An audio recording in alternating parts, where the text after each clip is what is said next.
Apa kabar pemirsa? Selamat datang di Sudut Pandang bersama saya Imam Asyari. Dalam sebuah kesempatan Presiden Joko Widodo mengatakan bahwa pandemi COVID-19 yang tengah dialami Indonesia dan juga beberapa negara lainnya di dunia dapat menjadi pemicu bagi masyarakat untuk kemudian melakukan perubahan besar. Perubahan itu dapat dilakukan dengan mendobrak cara kerja lama dan kemudian menggantinya dengan cara kerja yang baru yang lebih kreatif dan juga inovatif. Teknologi menjadi salah satu penunjang kemudian untuk bagaimana kita membuat kerja ini menjadi efektif dan juga kreatif. Lantas bagaimana kita bersama-sama kemudian meningkatkan kompetensi dan juga kualitas para pekerja kita di Indonesia agar bisa kemudian bersaing dengan adanya disrupsi ini. Kita akan membahasnya di sudut pandang kali ini dengan tema mensiasati disrupsi.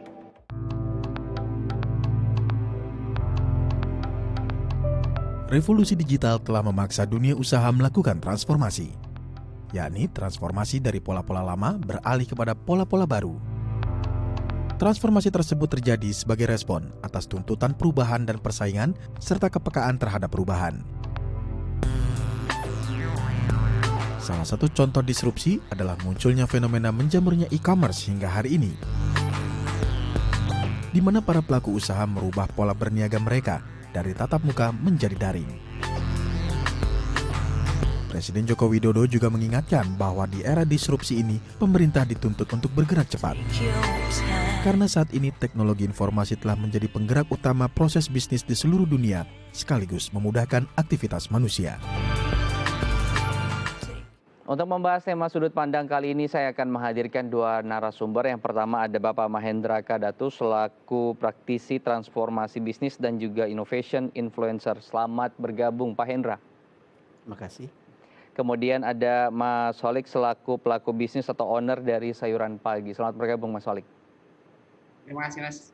Baik, kita akan mulai perbincangan tentang bagaimana mensiasati disrupsi. Kita tahu juga bahwa Presiden Joko Widodo terus menggencarkan untuk adanya industri 4.0 dan juga kita tahu di sana banyak teknologi otomatisasi dan bermacam teknologi lainnya yang juga nanti akan membantu kerja dan juga produksi para pekerja kita. Saya akan ke Pak Hendra. Pak Hendra, bagaimana kemudian masyarakat kita bisa menyesuaikan diri dengan disrupsi ini? Karena kita tahu berkaitan juga dengan penggunaan teknologi, di mana kita tahu juga masyarakat belum terlalu familiar begitu ya dengan teknologi-teknologi yang ada saat ini, Pak. Saya kira diskursus mengenai pandemi sudah banyak dibahas. Tapi dalam kajian terakhir ini ya, apalagi kita sudah masuki 1 tahun 2020, kita nggak bisa ngapa-ngapa dalam tanda petik. Tapi lihat di luar sana. Sekarang orang-orang sudah melek teknologi. Ibu-ibu rumah tangga mengajarkan anaknya untuk menemani anaknya Zoom ya, atau dengan fasilitas yang lain. Sekarang mereka menjadi melek teknologi dan tidak bisa hidup tanpa itu lagi. Saya kira itu ya Mas. Apakah kemudian masyarakat kita siap untuk menciptakan hal-hal tersebut? Karena jangan-jangan kita hanya pengguna saja nih saat ini. Dan untuk kita bisa meng-create hal tersebut, belum ada kompetensi dasar kemudian dimiliki oleh masyarakat kita ataupun calon pekerja kita, Pak. Awalnya saya berpikir seperti itu. Saya khawatir masyarakat hanya jadi penonton atau pengguna.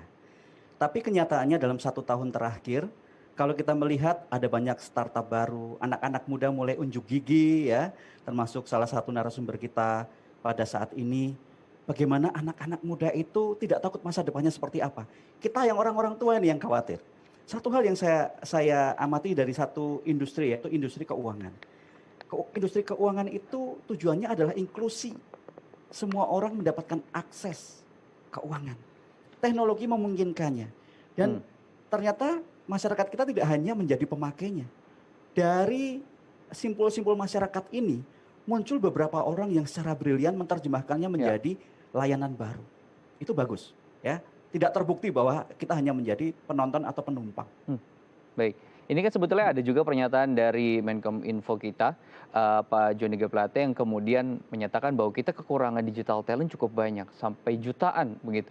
Apakah ini menjadi sinyal kemudian untuk kita, masyarakat, orang tua mendorong anak-anak muda kita agar kemudian terjun ke zona tersebut? Atau Pak Hendra memiliki pandangan lain kemudian untuk kita bisa menyelesaikan disrupsi ini atau menyesuaikan tenaga kerja baru kita dengan adanya disrupsi ini, Pak? Saya sependapat dengan Pak Johnny Plate ya, Menkominfo kita. Tapi dari sudut pandang yang lain, karena saya dari industri, dan saya juga melayani banyak industri, perusahaan-perusahaan untuk mencoba bertransformasi.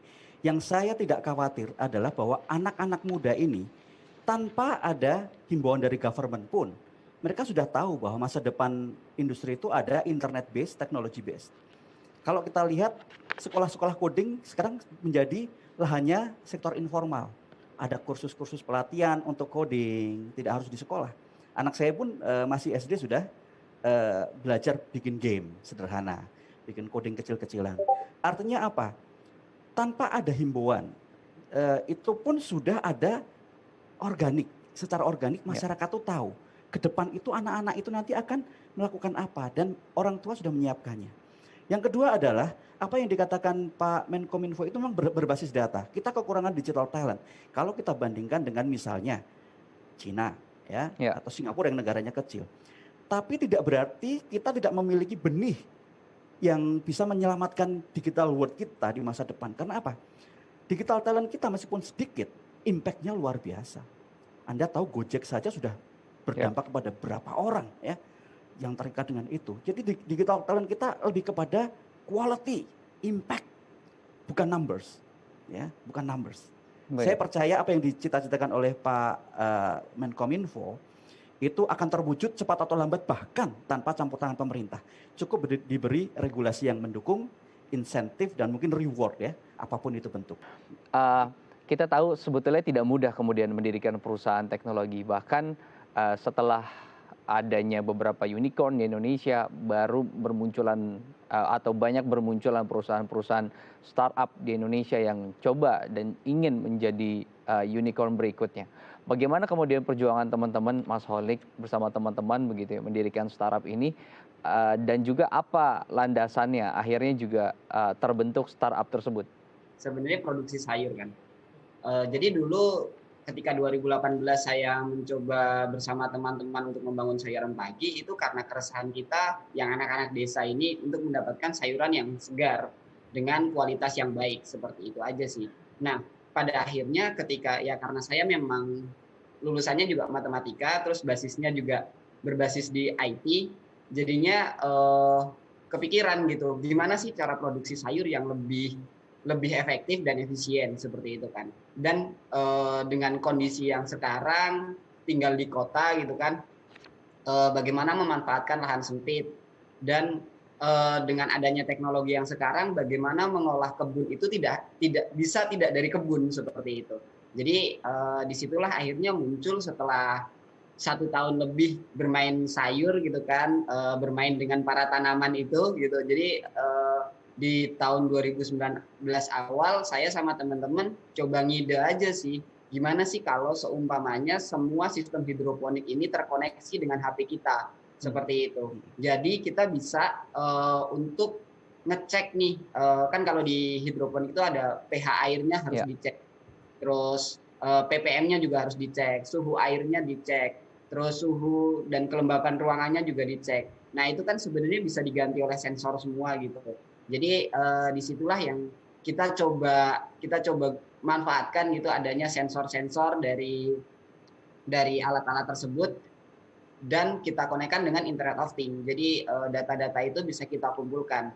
Sebenarnya tidak hanya kita untuk memantau aja sih, tapi kita merumuskan ke depannya forecast-nya bagaimana tanaman itu bisa tumbuh dengan baik walaupun di daerah panas, mungkin seperti di perkotaan kan panas, sayuran di daerah panas biasanya kurang bagus gitu. Tapi dengan data-data yang kita kumpulkan kita bisa tahu bahwa dengan pH segini, ppm segini, terus treatment seperti ini sayuran akan tumbuh baik walaupun di daerah yang panas seperti itu. Nanti saya akan tanyakan apakah kemudian Mas Holik bersama teman-teman kesulitan atau tidak menemukan digital talent di Indonesia? Karena kita tahu banyak pengembang ataupun software atau plugin yang kemudian bisa kita gunakan dari negara-negara lain atau yang kita bisa akses di dunia maya yang bahkan yang membuatnya bukan masyarakat Indonesia. Kita akan bahas nanti, kita jeda dulu pemirsa.